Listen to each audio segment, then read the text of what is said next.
At the beginning of the movie, we meet Nick and his wife, who live very happily.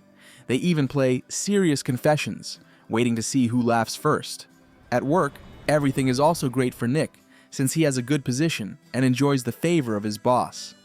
One day, the company director asks him to cover an important meeting, but Nick dreads doing it, because he already promised his wife to spend the evening together. At the last moment, the business dinner is canceled, and happily grabbing the opportunity, he rushes home with a bouquet of flowers. But at home, a surprise awaits him. In the marital bedroom, his wife is having fun with another man. And moreover, he finds cufflinks with the initials of his boss. The double betrayal crushes the man.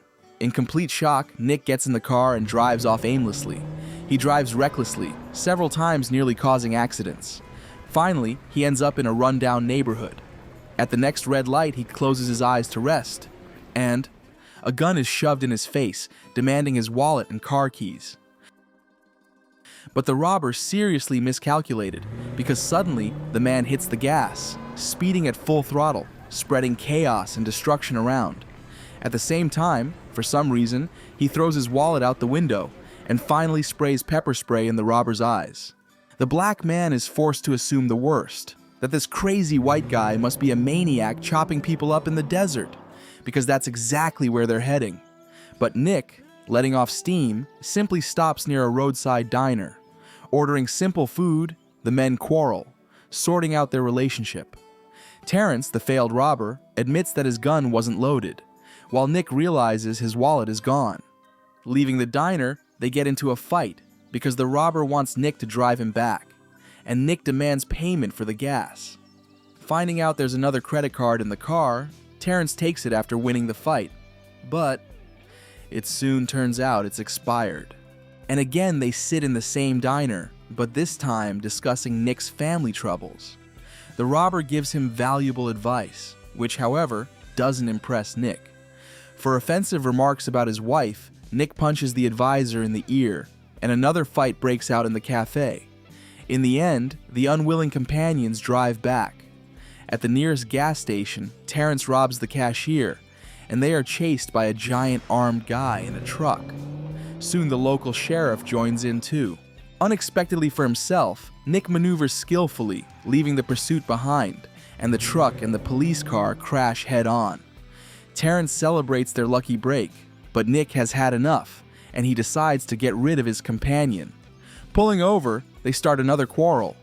Suddenly, Nick comes up with a brilliant idea: to rob his boss's office. Terrence loves the idea and demands to be cut in. After a bit of bargaining, the newfound partners in crime set off for the job. The police aren't sitting idly either, and wanted posters go out for a pair of dangerous bandits, one black, one white, just like Nick and Terrence. On the road, Terrence shows off his tech knowledge while looking at Nick's video camera. Suddenly, a huge hairy spider crawls onto Nick's head, and he screams in terror, begging his friend to help get rid of the disgusting creature.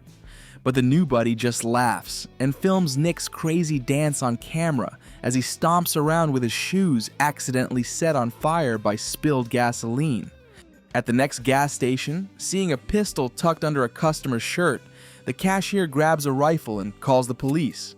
But Nick is faster, and threatening the cashier with the weapon, he takes the shotgun while still paying honestly. Terrence approves, convinced of his new friend's criminal talent. Meanwhile, the pair of bandits from the wanted posters are driving along the same highway and notice Nick's fancy car at the station. They ram Nick's car, forcing him off the road. Threatening with guns, they humiliate the two friends lying face down on the ground. Suddenly, Nick realizes he's furious, and cursing the bandit, gets to his feet.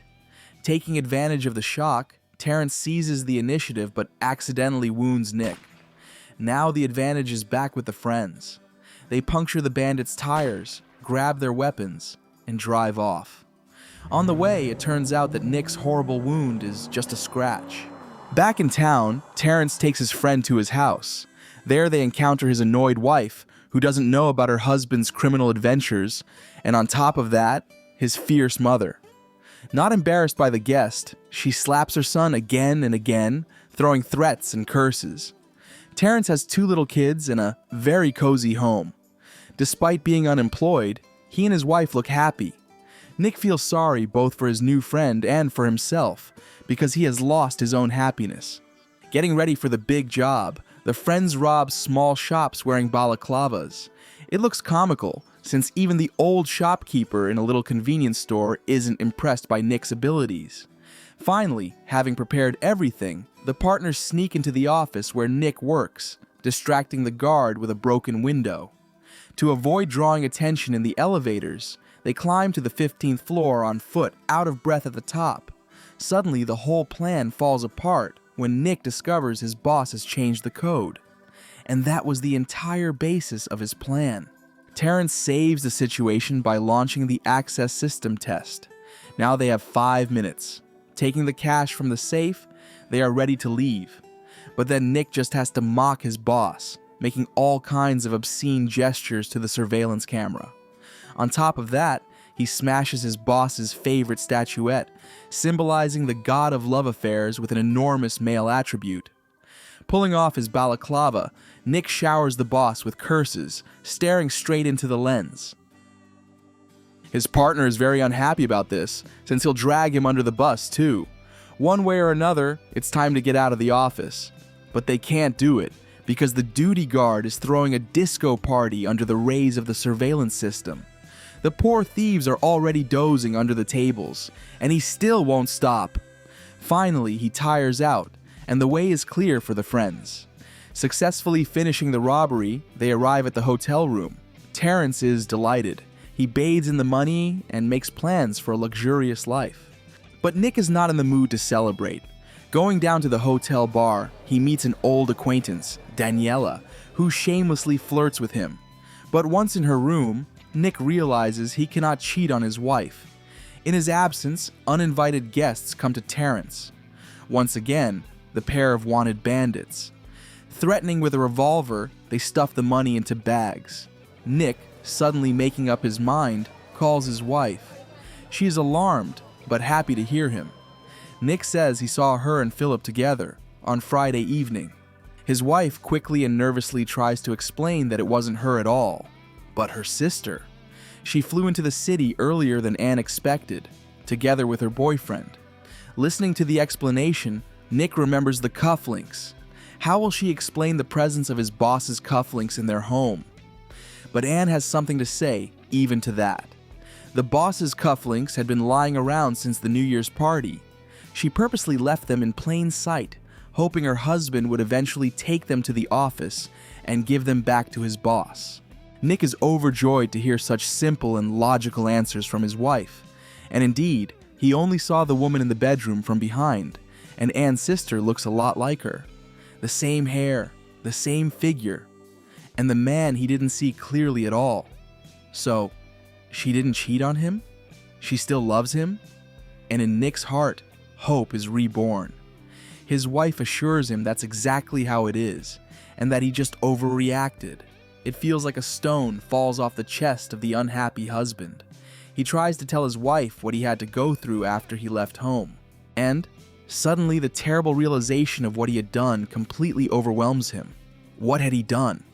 Robbed the office, and on top of that said all sorts of things to a completely innocent boss. Throwing down the phone in horror, Nick rushes back to the hotel room where he left Terrence. The elevator doors open, and the road bandits walk by with a big bag. Nick barely manages to hide around the corner, and entering the room, he finds an utterly horrifying scene. He sees his partner sitting in a chair on the edge of the balcony railing on its back legs, and this fragile balance is held only by a sheet tied to the balcony door. If this shaky construction is disturbed, his partner is finished. Terrence, sick with terror, begs his friend not to open the balcony, but Nick insists. He thinks he can grab the end of the sheet pinched by the door.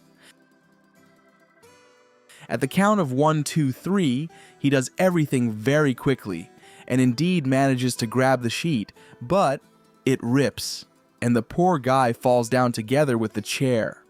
Luckily, he doesn't fall far, just onto the balcony of the room below. He ends up still sitting on the chair, with the sheet wrapped around his head. Running out of the rooms immediately, the friends see only the bandit's car driving away. Catching up, Nick rams the old vehicle. Another shootout begins, and the bandit's car crashes into a pole. An armed standoff in a dark, cluttered alley shows who is who. The bandits and killers, as they call themselves, against Nick the family man. And in this fight, he wins a convincing victory, shooting one of them in the arm. Tying up the enemies securely, Nick and Terrence take the bag of money and leave. The arriving police can only load them into the car.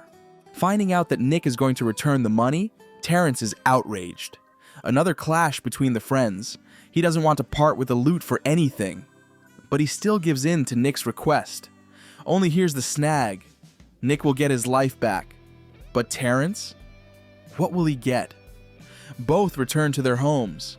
Both are joyfully welcomed by their families.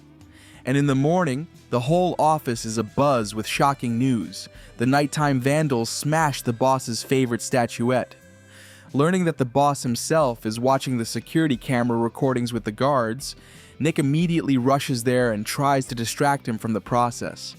But he fails.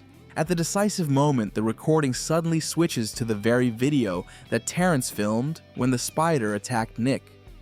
Everyone is puzzled. Who could have recorded another clip over the security footage?